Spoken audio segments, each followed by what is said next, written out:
നമ്മുടെ രാജ്യത്തിന്റെ 76ാമത് republic day ആഘോഷം രാജ്യതലത്തിലും അതുപോലെ തന്നെ ഓരോ സംസ്ഥാന തലത്തിലൊക്കെ നടന്നുകൊണ്ടിരിക്കുകയാണ്.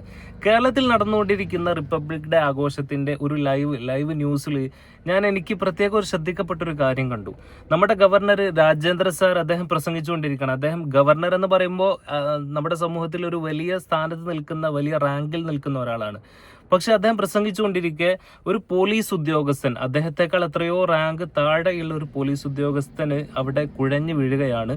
ആ സമയത്ത് ഗവർണർ അദ്ദേഹത്തിന്റെ പ്രസംഗം നിർത്തണം. നമുക്ക് ആദ്യം ആ ഒരു വീഡിയോ ഒന്ന് കണ്ടു നോക്കാം.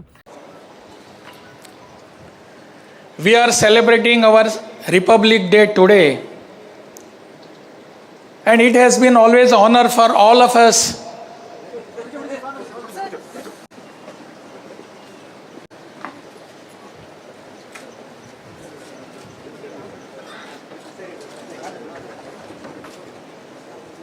ഇവിടെ ഒരു പോലീസുകാരൻ ചെറുതായും താഴെ വീണെന്ന് തോന്നുന്നു. എന്ന് പറഞ്ഞാൽ ഈ വെയിലത്തൊക്കെ നിൽക്കുന്ന ഇതിലിപ്പോ കാര്യമായിട്ട് എന്താണ് ഉള്ളത് എന്ന് ഒരു പക്ഷെ നിങ്ങൾക്ക് തോന്നിയേക്കാം.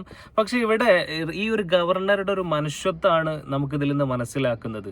പൊതുവെ വലിയ ഉന്നതിയിൽ ഇരിക്കുന്ന ആളുകൾക്കൊക്കെ ചിലപ്പോൾ അഹങ്കാരവും അല്ലെങ്കിൽ താഴെ ഉദ്യോഗസ്ഥന്മാരുടെ ഒക്കെ ഉള്ള ഒരു പുച്ഛം നമ്മൾ പലപ്പോഴും കാണാറുണ്ട്.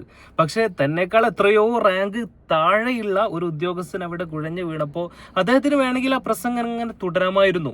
പക്ഷെ അതൊന്നും ചെയ്യാതെ അദ്ദേഹത്തെ വീണ ഉടനെ തന്നെ അദ്ദേഹം പ്രസംഗം നിർത്തുന്നു. പിന്നെ നിങ്ങൾ വീഡിയോയിൽ കണ്ടതുപോലെ തന്നെ അദ്ദേഹത്തെക്കുറിച്ച് അദ്ദേഹം അന്വേഷിക്കുന്നു. പിന്നീടാണ് അദ്ദേഹം ആ പ്രസംഗം തുടരുന്നത്.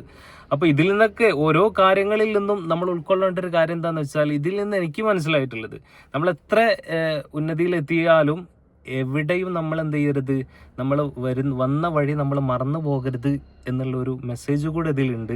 അപ്പോൾ ഈ ഗവർണർക്ക്, നമ്മുടെ സ്വന്തം ഗവർണറല്ലേ, അപ്പോൾ ഗവർണർ നല്ലത് ചെയ്താൽ നമ്മൾ അതിനെ പ്രശംസിക്കണ്ടേ.